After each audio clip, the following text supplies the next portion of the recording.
के कोने कोने में यूट्यूब के माध्यम से हमसे गुरु मंत्र लेकर के वैदिक अनुष्ठानों में आगे बढ़ने वाले मेरे प्रिय शिष्यों, सज्जन और सन्नारियों, चलिए सुनाते हैं आपको एक लड़की की गजब कहानी।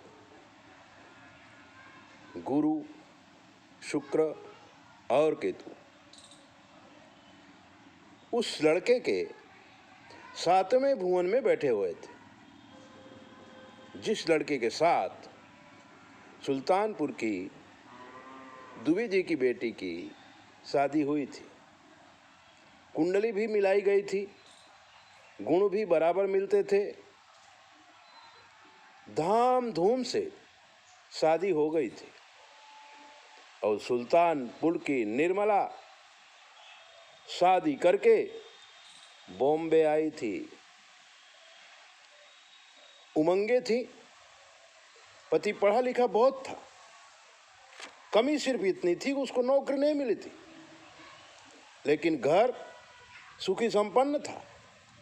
इसीलिए दुबे जी ने अपनी लड़की उर्मिला की शादी इस लड़के से कर दी थी। लड़के का नाम था राजेश। राजेश बहुत पढ़ा लिखा था, बार बार इंटरव्यू दे रहा था, नौकरी नहीं मिल रही थी, लेकिन शादी होते ही निर्मला को जो गज के श्री योग था, गुरु और चंद्र का गज के श्री योग होता है, चंद्र और मंगल का लक्ष्मी योग होता है, दोनों योग निर्मला की कुंडली में स्पष्ट देखे जा सकते थे। और इसीलिए अच्छा लड़का देखकर दुबे जी ने अपनी लड़की की शादी कर दी थी। हालांकि जब तक लड़के की नौकरी न लगे तब तक माँ बाप अपनी लड़की को देते नहीं, लेकिन घर संपन्न था और शायद पूर्व परिचित भी था, दूर दूर की पहचान भी निकली थी। निर्मला की शादी राजेश से हो गई थी। उर्मिला सुल्तानपुर से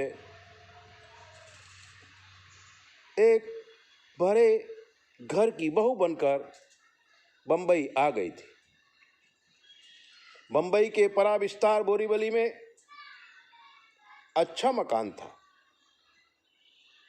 उर्मिला वहां रहने लगी थी, सास ससुर की सेवा करने लगी थी।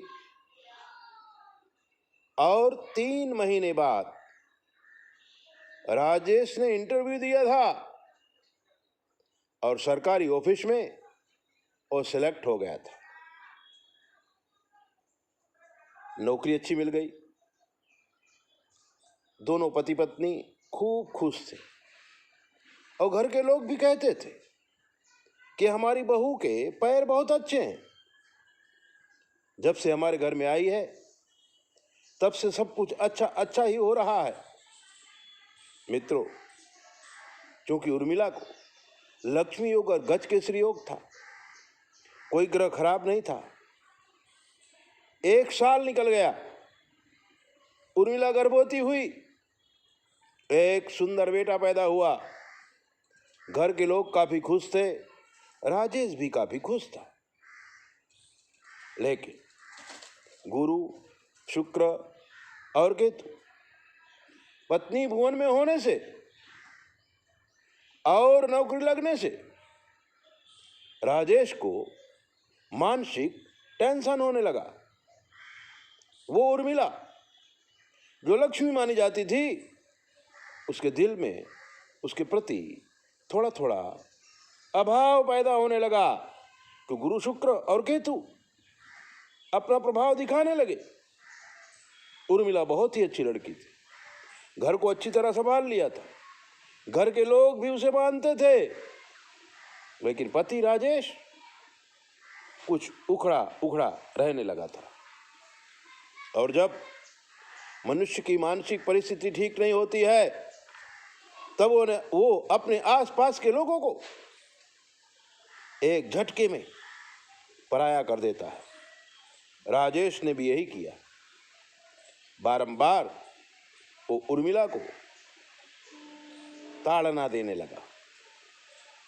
उर्मिला में कोई कमी नहीं थी, लड़का भी हो गया था, सास ससुर भी उर्मिला के पक्ष के थे। लेकिन राजेश जब ऑफिस से आता उर्मिला के काम में कुछ न कुछ कमियां ही निकालता, और इस तरह करते करते राजेश का दिमाग बिगड़ा और वो गालियां देने लगा, हाथ में उठाने लगा। ऐसा वातावरण घर का बिगड़ा, अशांति अशांति हो गई। तब उर्मिला ने अपने पिताजी से, अपने भाई से बात की। वो लोग आए, उर्मिला के सास ससुर से बात की गई, उन्होंने भी काफी समझाया। दुबे जी 1-2 बार आए, लेकिन रिजल्ट कुछ अच्छा नहीं निकला। तब दुबे जी ने कहा कि उर्मिला को थोड़े दिन के लिए मायके भेज दीजिए, शायद राजेश के दिमाग में कोई परिवर्तन आए। और दुबे जी अपनी बेटी और नाती को लेकर सुल्तानपुर आ गए थे। 1 साल हो गया, लेकिन राजेश न तो अपनी पत्नी को फोन करता और न ही अपने माँ बाप को कोई जवाब देता। तब राजेश का छोटा भाई, जिसका नाम विमल था, यूट्यूब के माध्यम से हमको सुना और उसने राजेश की और उर्मिला की कुंडली हमको भेजी। हमने काफी अध्ययन किया, हमने भूल राजेश के ग्रहों को ही निकाली कि गुरु और शुक्र और केतु, चांडाल दोष और दुष्ट दोष दोनों निर्माण हो गए। इसलिए इस राजेश को पत्नी का सुख नहीं मिल रहा है, जानबूझकर इसने अपनी जिंदगी बर्बाद की है। इतनी सुंदर लड़की, और पूरे घर वाले उसको मानते। अगर उसमें कोई कमी होती तो सास ससुर क्यों मानते? कमी राजेश की थी।